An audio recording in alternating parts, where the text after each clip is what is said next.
मधु बहुत ही हैरान और परेशान थी, क्योंकि अपने कानों पर उसे यकीन ही नहीं हो रहा था कि उसकी अपनी जननी माँ, जिसने उसको जन्म दिया, वही माँ भाभी के साथ मिलकर उसके बारे में ऐसी बातें करेगी।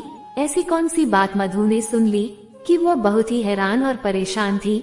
मित्रों, इस कहानी की शुरुआत होती है मायके की लाडली मधु से ही। 3 भाई बहनों में मधु सबसे छोटी थी, इसलिए वह सबकी लाडली दिन भर चिड़ियों की तरह चहकती रहती थी और दोनों बड़े भाइयों से अपनी बातें मनवाती रहती थी। अपने माँ पापा की तो वह जान थी। समय बीतता गया, पढ़ाई लिखाई करके दोनों भाई अपनी अपनी नौकरी में लग गए। एक एक कर दोनों भाइयों की भी शादी हो गई। घर में भाभी आ गई। दोनों भाभी व्यवहार से तो ठीक ही थी। परिवार में सब कुछ ठीक ठाक खुशी खुशी चल रहा था।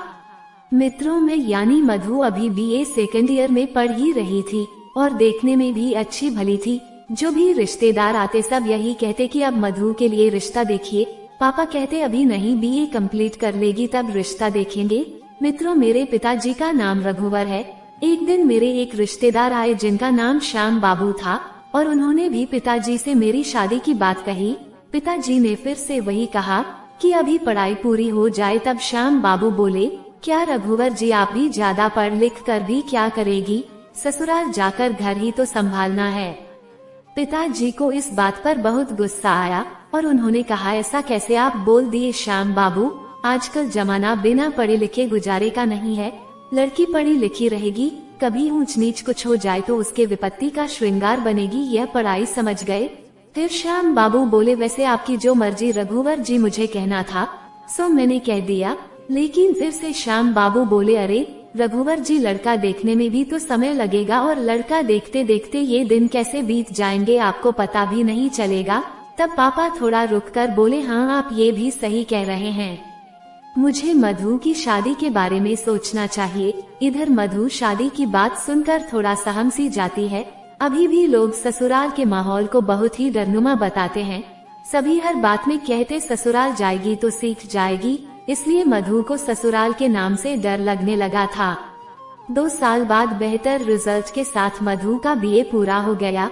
दोस्तों, मधु के पिताजी कहते हैं, कई जगह जाने के बाद मधु के लिए एक अच्छे वर की तलाश मैंने संपन्न कर ली और आज हमारी मधु की मयंक बाबू के साथ शादी है। मयंक पेशे से बैंक मैनेजर हैं। उनके पिता सुंदर सुमन जी शिक्षक हैं और मयंक जी की 2 छोटी बहनें हैं। कुल मिलाकर हमारी मधु को सुखी संपन्न परिवार मिल रहा है। और मित्रों, खुशी खुशी शादी की सारी रस्में पूरी होने के बाद मधु आज अपने ससुराल पहुंचती है।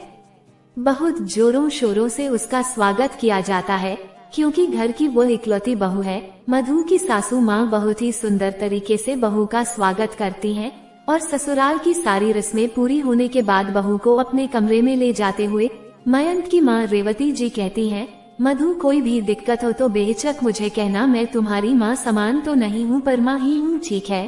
तभी दोनों बहनें एक साथ बोलती हैं, माँ जी नहीं, तुम सिर्फ हमारी माँ हो। तब उनकी माँ कहती है, अरे तुम सबकी माँ की 2 बेटी थी, और हंसते हुए कहती है, अब मेरी 3 बेटी हो गई है। फिर कहती है, अच्छा चलो अब मधु को आराम भी करने दोगी या फिर नहीं? तब वे दोनों बहनें मजाक करते हुए कहती हैं, मैं तो आराम करने दूंगी, लेकिन भैया आराम करने देंगे तब तो भाभी जी आराम करेगी। दोस्तों, मधु को हैरत हो रही थी कि यह सिर्फ मेरी सासू माँ का दिखावा था या फिर सच में मयंक जी की माँ ऐसी है। सभी आज तक तो यही बोलते रहते थे, सास बहुत कठोर होती है, ससुराल में जीना मुश्किल कर देती है वगैरह वगैरह। पर मयंक जी की माँ ये तो बिल्कुल विपरीत है। तभी मयंक बाथरूम से फ्रेश होकर आते हैं और मधु से पूछते हैं, कहाँ खो गई हो मेरी मधु? मधु मयंक की बाहों में लिपटते हुए कहती है, कहीं नहीं, बस यूं ही आपके बारे में ही सोच रही थी। मयंक कहता है, क्या क्या क्या? मधु कहती है, अभी नहीं बताऊंगी, सो जाए।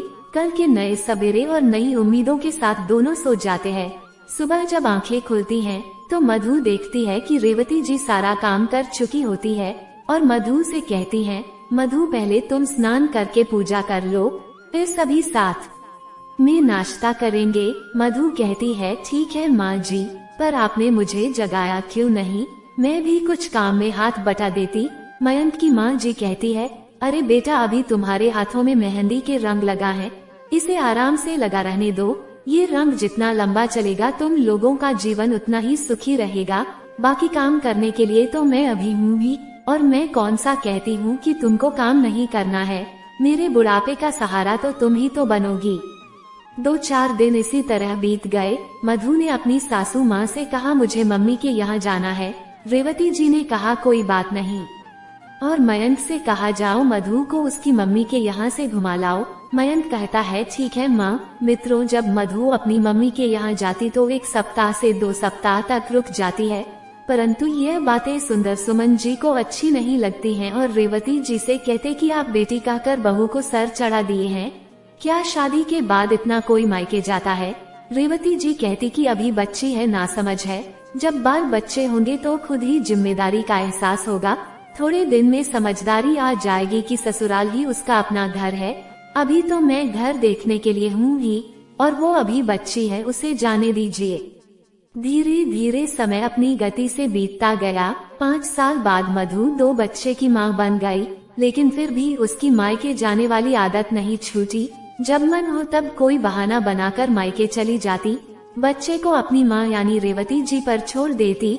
इधर मायके में दोनों भाभियों को उसका इतनी बार बार आना जाना अच्छा नहीं लगता था, और न ही मधु की माँ को दोनों भाभियों के बीच मधु की वजह से हमेशा अनबन अच्छी लगती थी।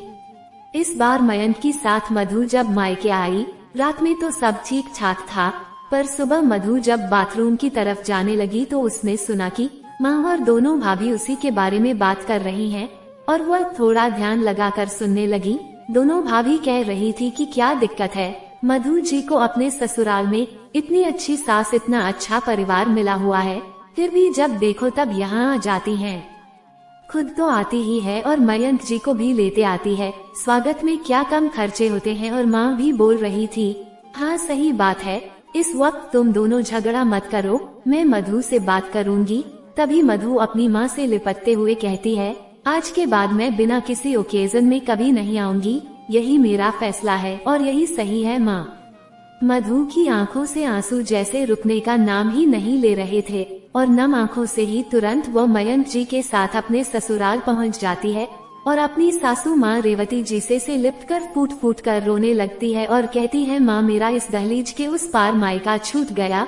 रेवती जी कहती है, अरे पगली, तुम्हारा दूजा मायका हमेशा तुम्हारा इंतजार कर रहा है। और सासू माँ ने कहा, अपने घर को रोशन करो, यही तुम्हारा असली मायका है। तब हंसते हुए मधु कहती है, हाँ माँ, मैं हमेशा के लिए अपने मायके लौट आई। उम्मीद है दोस्तों इस कहानी ने आपके दिल को जरूर छू लिया होगा। तो प्लीज दोस्तों वीडियो को लाइक करके मेरे चैनल को सब्सक्राइब जरूर कर देना, और वीडियो में लास्ट तक बने रहने के लिए आप लोगों का तहे दिल से धन्यवाद।